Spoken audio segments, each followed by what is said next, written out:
आगे सुनिए परमात्मा जी क्या कह रहे हैं। तो बच्चों ये सारा कुछ काम परमात्मा ने किया है। और जितने भी लीलाएं हम सुना करते थे, अब आपको धीरे धीरे बिल्कुल विश्वास हो जाएगा कि परमात्मा के बिना, कबीर साहब के बगैर किसी पर कख नहीं हुआ। जैसे समुद्र पर पुल बनाया तो दाता ने, और बच्चों बहुत सी लीला है, आपको क्लियर भी कर दी है। जगन्नाथ का मंदिर बनवाया तो दाता ने। काम तो सारे उसने किए हैं, कभी गुप्त कभी प्रकट होकर। क्या कह रहे हैं गुरुदेव? तो बच्चों ये सारे काम परमात्मा ने किए। रामकृष्ण वगैरह की बस की बात कुछ नहीं थी, ये तो बालक थे उसके सामने। सारे काम इस दाता ने किए, इस परमात्मा ने किए, कभी गुप्त होकर तो कभी प्रकट होकर। सारे काम इसने किए। अब बताओ भाई और बहनों, इस कलयुग की पिछली पीढ़ी में अपनी वाणी के अनुसार कि 12वें पंथ हम ही चल आवें, सब पंथों को मिटाकर एक पंथ चलावें, तो ये काम फिर कौन करेगा? सन 1994 में अपने यथार्थ 13वें कबीर पंथ को फिर कौन चलाएगा? जब रामकृष्ण तक के कार्य, ब्रह्मा विष्णु महेश तक के कार्य जब ये कबीर भगवान करता है, ये परमात्मा करता है, तो अपना कार्य वो किसी और से करवाएगा? अपना यथार्थ 13वां कबीर पंथ वो किसी और से चलवाएगा, किसी आत्मा से चलवाएगा? जब सारे काम वो कर रहा, तो फिर क्यों 1994 से लेकर सन 2000 तक अपने गुरु जी को बंदी छोड़ कहते हो? बंदी छोड़ का मतलब क्या होता है? बंधनों से छुड़वाने वाला। तो काल के बंधनों से कौन छुड़वा सकता है? कबीर भगवान, परमात्मा। उनकी कोई आत्मा नहीं छुड़वा सकती। जो सतलोक आश्रम से जुड़े भाई बहन, बड़े बड़े परम भगत सतगुरु रामपाल जी को कहते हैं कि ये तो कबीर जी का हंस है, कबीर जी का अवतार है, कबीर जी का परम हंस है, इनको तो कबीर जी ने भेजा है। 1997 में कबीर जी ने आकर संत रामपाल जी को सतलोक भेज दिया सह शरीर। जब सारे काम परमात्मा करता है, तो सन 1994 में 13वां पंथ किसने चलाया? फिर तो यह पंथ किसी जीव का चलाया हुआ है। अगर आप संत रामपाल जी को कबीर जी का हंस मानते हो, जीव मानते हो, फिर तो एक जीव का चलाया हुआ पंथ है। ये कैसे चलेगा? फिर कैसे सफल होगा? छोड़ दो फिर भक्ति, कुछ नहीं है। तो यही सबसे बड़ी भूल है हमारी। काल सबसे बड़ी गलती यही करवाएगा, गुरु को मानुष मनवाकर। जिसने गुरु को मानुष मान लिया उसका मोक्ष नहीं है। गुरु मानुष कर जानते ते नर कहिए अंध, ओवें दुखी संसार में आगे काल के फंद। आगे क्या कह रहे हैं गुरुदेव, ध्यान से सुनिए। इसलिए आप उसको छोड़कर आन उपासना में लगे हुए थे, उससे हमें कोई हासिल नहीं हुआ, कोई लाभ नहीं हुआ। अब आपको भगवान का सच्चा मार्ग और सच्ची भक्ति और परमात्मा की पहचान हुई। अब आपको भगवान का सच्चा मार्ग और भगवान की पहचान हुई है।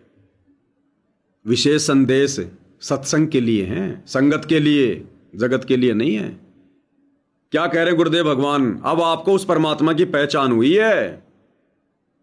किनको? केवल साध संगति से जुड़े भाई बहनों को, सतलोक आश्रम से जुड़े भाई बहनों को अभी भी परमात्मा की पहचान नहीं हुई है। इनको केवल परमात्मा का नाम पता है, कबीर कबीर कबीर, वेदों में प्रमाण है कबीर देव भगवान है, ये नारा इनको पक्का हो गया। लेकिन वो कबीर है कौन? वर्तमान में कहां है? उस कबीर की शरण में आए बिना मोक्ष नहीं हो सकता। उस कबीर के दर्शन बिना मोक्ष नहीं हो सकता। अरे जिस कबीर भगवान ने तुम्हें साक्षात आकर अपने दर्शन तक नहीं दिए, वो कबीर भगवान तुम्हारा मोक्ष कहां से कर देगा? अरे जिसके दर्शन दुर्लभ, फिर मोक्ष की उम्मीद कहां? तो गुरुदेव कहते हैं बच्चों, अब यह पहचान तुम्हें हुई है। किनको? साध संगति से जुड़ी आत्माओं को। क्योंकि हमने उस कबीर भगवान को अपने गुरुजी के रूप में पहचान लिया कि हमारे गुरुदेव के अलावा और कोई कबीर वबीर नहीं है। जो भी कुछ है यही है, अध्यात्म का बाप, सबका बाप यही है। इसके अलावा कोई कुछ नहीं है, कहीं नहीं है। ये भले चाहे अपने करोड़ों रूप बनाकर कहीं कहीं लीला कर रहा है यही। कुल का मालिक यही है, सतगुरु रामपाल जी, इनके अलावा और कुछ नहीं है। और ये 8 सितंबर 1951 को भारत की पवित्र भूमि पर प्रकट हो चुका है। इनके अलावा कुछ नहीं है। ये पहचान केवल साध संगति से जुड़ी आत्माओं को हुई है, शतलोक आश्रम वालों को नहीं हुई है। अगर हो जाती तो आज उनमें भी इतनी दृढ़ता होती। अपने असली परमात्मा सतगुरु रामपाल जी के अलावा आज सतलोक आश्रमों से जुड़े भाई बहनों के घरों में किसी और की फोटो नहीं होती। अगर उनको भगवान की पहचान हो जाती कि सतगुरु रामपाल जी ही कबीर हैं, फिर और कबीर किस काम का? फिर वो दाढ़ी मूछ वाली फोटो हमारे क्या काम की? गरीबदास जी की फोटो हमारे क्या काम की? हम क्यों दंडवत करें उसको? दादा गुरु की फोटो हमारे क्या काम की? ना हम दादा गुरु के सत्संग सुनते, ना वो हमारे गुरु। ना हम गरीबदास जी को जानते ना पहचानते। उनकी वाणियों से मतलब है, वाणियां हमें गुरुदेव समझा रहे हैं। ना हमने 650 साल पहले वो कबीर भगवान किस रूप में आया था, ना हमें उसका पता, और ना हमारा उस रूप से कोई भला होना। हमारा तो हमारे गुरु जी से भला होना है। वक्त गुरु से हमारा बेड़ा पार होगा। गुरु गोविंद कर जानियो रहिए शब्द समाए, मिले तो दंडवत बंदगी नहीं पल पल ध्यान लगाए। ये आदेश है, गुरु को ही गोविंद मान की भक्ति करनी है। तो आश्रम से जुड़े भाई बहनों में अभी वो दृढ़ता नहीं है कि एकमात्र अपने गुरु की फोटो अपने दरबार में रखे, अपने लॉकेट में रखे। अभी वो डरे हुए हैं, भयभीत है। कहीं किसी कोऑर्डिनेटर को पता चल गया तो मेरे नाम का पीला पर्चा ना निकाल दे। कहीं किसी भगत को पता चल गया कि वो तो दाढ़ी मूछ वाले कबीर की फोटो को घर से निकाल चुका है, कहीं मेरे नाम का पीला पर्चा ना निकलवा दे, मेरी नो एंट्री ना करवा दे। ज्ञान की कमी। अरे भैया, काहे का नो एंट्री से डर रहे हो?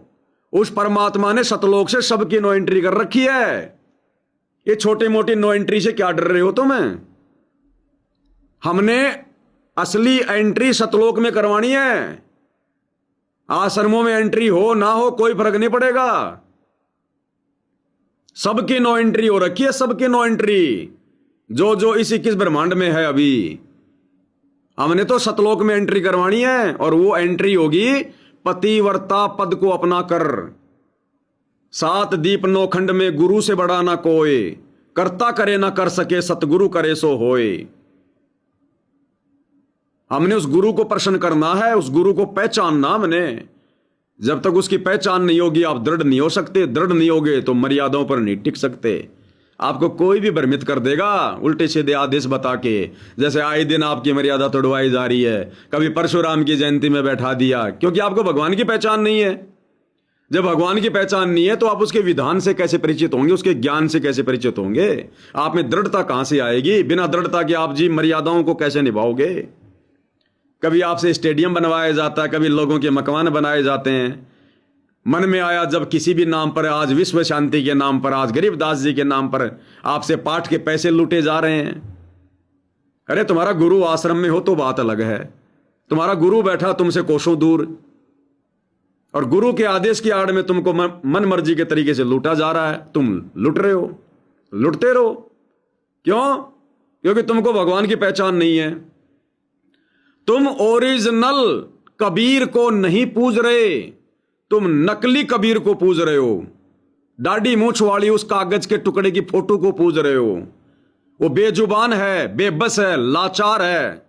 उस फोटो से तुम जरा सत्संग तो सुन के दिखाओ, आशीर्वाद लेके दिखाओ, उस फोटो से बात करके दिखाओ। वो तो तुम मूर्ति पूजा कर रहे हो। गुरु के रहते सहते किसी और की फोटो को पूजना, दरबार में रखना, ये मूर्ति पूजा है। गुरु के साथ में विश्वासघात है, धोखा है। कब पहचानोगे फिर? इसलिए तुम लुट रहे हो, काल तुम्हें लूट रहा है, क्योंकि तुम असली कबीर की पूजा नहीं कर रहे। तुम्हें पता ही नहीं कि असली कबीर हमारा गुरु है। अरे एक बार सारे देवी देवता इकट्ठे होकर कबीर जी के पास आए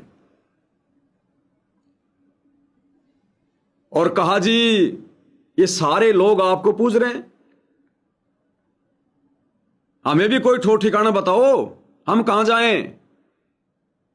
तो क्या कहा परमात्मा ने? देवी देव सब ठाडे भये, यानी देवी देवता सारे इकट्ठे हो गए। देवी देव सब ठाडे भये, हमको ठोर बताओ। तो क्या कहा परमात्मा ने, जो मुझ कबीर को पूजे नहीं उसको लूटो खाओ। क्या कहा सतगुरु रामपाल जी ने, इस रियल कबीर ने, कि जो मुझ कबीर को पूजे नहीं उसको लूटो खाओ। कि ए देवी देवताओं, ए काललोक की शक्ति हो, तुम और तुम्हारे एजेंट उन भक्तों को, उन जगत वालों को लूटो खाओ, पाठ के नाम पे, ज्योति के नाम पे, धर्म के नाम पे, मंदिर के नाम पे, जो मुझ कबीर को नहीं पूजे।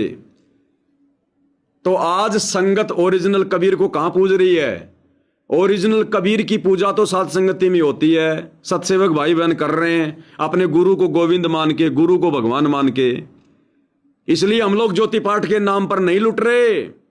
आश्रम वाले हमारी मर्यादा नहीं तोड़वा पा रहे। परशुराम की जयंती में बैठा के, आरक्षण में बैठा के, गुंडों की सीबीआई जांच करवा के, जाटों की धर्मशाला बनवा के, अन्नपूर्णा मुहिम में ज्योति पाठ का पैसा ले लेके, हमसे बेगार करवा के, लोगों के मकान बनवा के, अयोध्या में भंडारा लगवा के हमें नहीं लूट पा रहे, क्योंकि हम कबीर की पूजा करते हैं। आश्रम से जुड़े भाई बहन नकली कबीर की पूजा कर रहे हैं, इसलिए ज्योति पाठ के नाम पर लुट रहे हैं, पिट रहे हैं। तुम्हें कहीं भी बैठा दिया जाता है, चाहे कबीर जी के प्रकट दिवस में बैठा दो, चाहे कबीर जी की जयंती में अनाज मंडी सिरसा में बैठा दो, तुम्हें पता ही नहीं कि कबीर जी का प्रकट दिवस होता है या उनकी जयंती होती है। तुम गए थे धनाना में कबीर जी का प्रकट दिवस मनाने, तुम्हें गुरु के परिवार ने बैठा दिया सिरसा की अनाज मंडी में कबीर की जयंती मनाने। अरे कुछ है कि नहीं है इसके अंदर, या खाली तूड़ा भरा हुआ है? इसलिए तुम्हें लूट रहे हैं, क्योंकि भगवान की वाणी अमर है, देवी देव सब ठाडे भाई हमको ठोर बताओ, जो मुझ कबीर को पूजे नहीं उसको लूटो खाओ। तो जो सतगुरु रामपाल जी इस रियल कबीर भगवान को नहीं पूजेगा, और इसकी पूजा का ज्ञान होगा सात संगति में आने के बाद, सात संगति की वीडियो देखने के बाद ज्ञान होगा। मेडिकल पे कोई गोली नहीं मिलती, जो खा लोगे तो ज्ञान हो जाएगा कि हमारे गुरुजी भगवान है। हम भाई बहनों को समझने में 8-10 साल लगे हैं। तुम लोगों को कितनी मेहनत करनी पड़ेगी, तब तुम्हारा लुटना पिटना बंद होगा।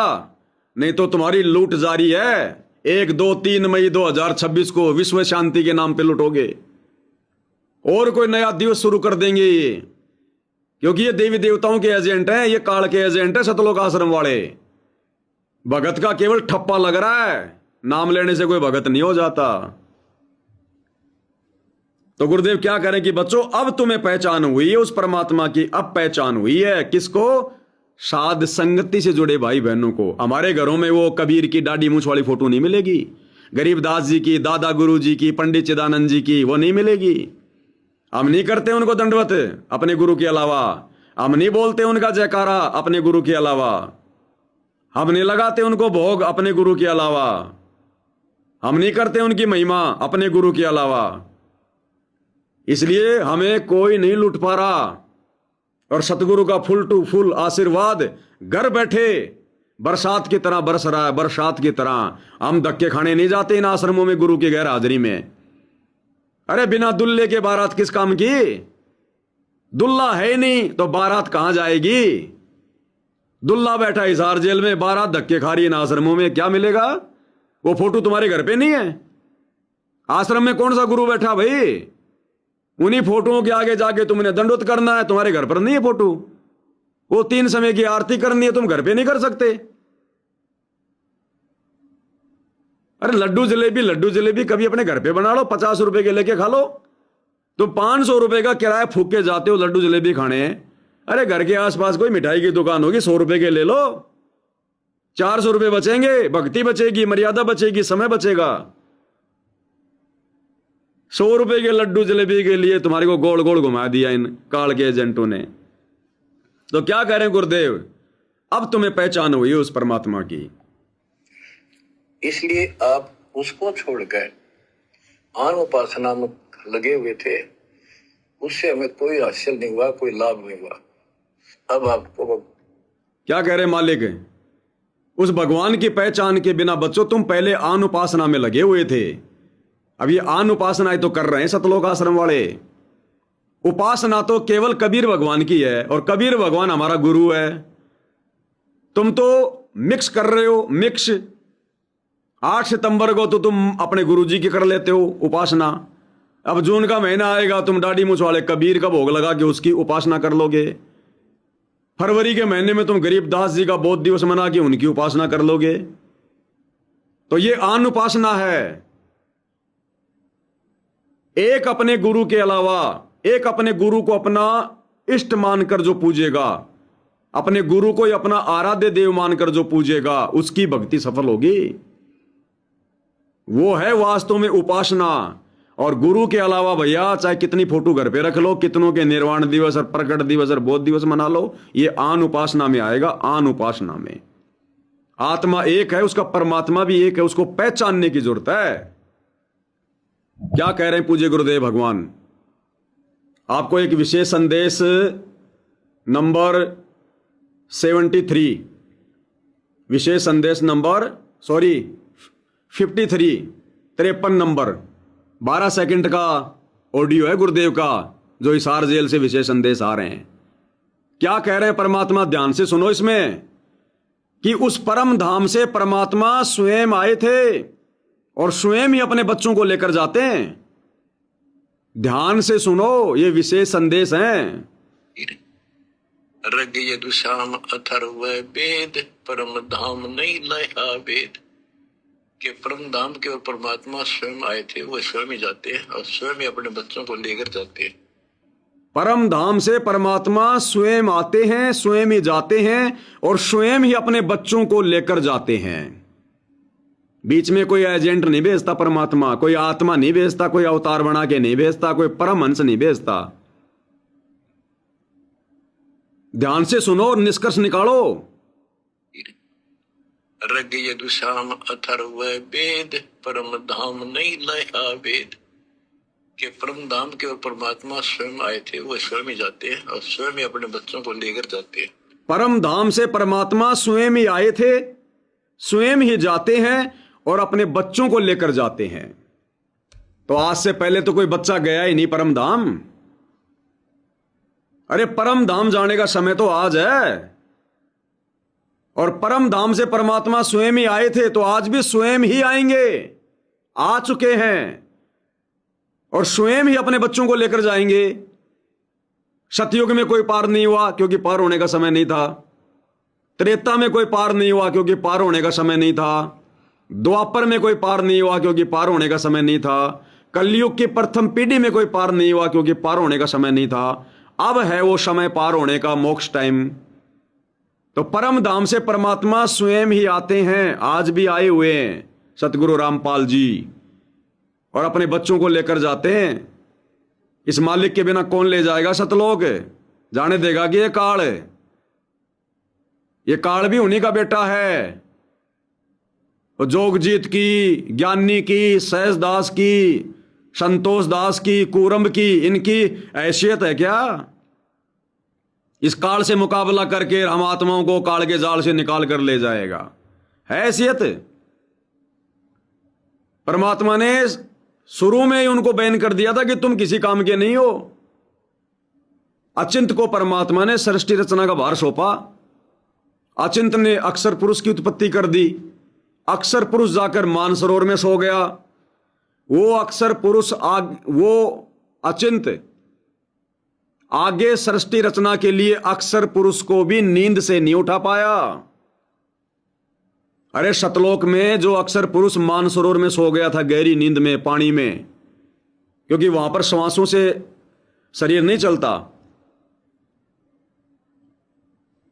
अचिंत ने जिसको अपने शब्द से उत्पन्न किया, वो आत्मा मानसरोवर में जाकर सो गई। कई युग बीत गए, अचिंत उसको उठा नहीं पाया। इतनी भी हैसियत नहीं थी, इतनी भी औकात नहीं थी। अक्षर पुरुष तो केवल पानी में सोया था, नींद में। आप और हम असंख्य आत्माएं इस काल के लोक में ये अज्ञान की भांग पी के पड़े। जब वो मानसरोवर से अक्षर पुरुष को नहीं जगा पाया, आप और हमें जगा देगा क्या जो भांग पी के पड़े हुए हैं? इसलिए परमात्मा जी ने कहा था, जिसका काम उसी को साजे और करे तो मूर्ख बाजे। आज के बाद बीच में टांग मत अड़ाना। तो बताओ फिर किसकी औकात है जो सतलोक से आकर हमें काल के झेरे कुएं से निकालकर सतलोक ले जाएगा किसी आत्मा की बस की बात है क्या? स्वयं परमात्मा आते हैं परम धाम से और स्वयं ही जाते हैं और अपने बच्चों को लेकर जाते हैं। तो आज से पहले तो किसी को लेकर ही नहीं गए। जिनको गवाह बनाना था केवल उन्हीं को लेकर गए और उन रूपों में खुद ही थे परमात्मा। अब है ले जाने का समय। अब कौन लेके जाएगा उसके अलावा, उस परमात्मा के अलावा? तो कब पहचानोगे फिर? अगर दाढ़ी मूछ वाला परमात्मा है तुम सतलोक आश्रम वालों के अनुसार, तो कहां है तुम्हारा भगवान? अरे काल का कहर टूट रहा धरती पर, कहां छुपा बैठा है तुम्हारा कबीर भगवान? डर गया क्या काल से? अपने बच्चों को भी अपने शकल दिखाने से तुम्हारा कबीर भगवान डर रहा है। अरे काल ने तो सतलोक में गलती करी जिस कारण से इसको तो शर्म आती है हमारे सामने आने से। अगर तुम्हारा कबीर भगवान दाढ़ी मूछ वाला ही है तो उसको किस बात की शर्म आ रही है भाई? जो बाप अपने बच्चों से छुपता फिर रहा है वो काहे का बाप है? तो हमारे बाप सतगुरु रामपाल जी हैं, हमारे कबीर भगवान सतगुरु रामपाल जी, और सबके सामने निर्भय होकर निर्भीक होकर और सन 1994 से धड़ल्ले से ज्ञान दे रहे हैं काल की छाती पर बैठकर।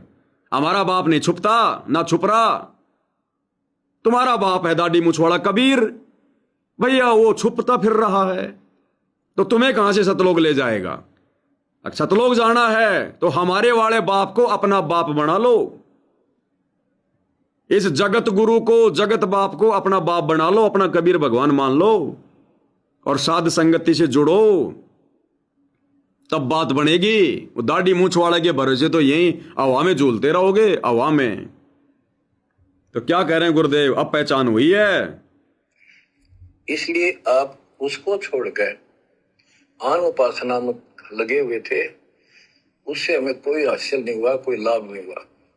अब आपको भगवान का सच्चा मार्ग और सच्ची भक्ति और परमात्मा की पहचान हुई। अब पहचान हुई है साध संगत वालों को। सुनो आगे।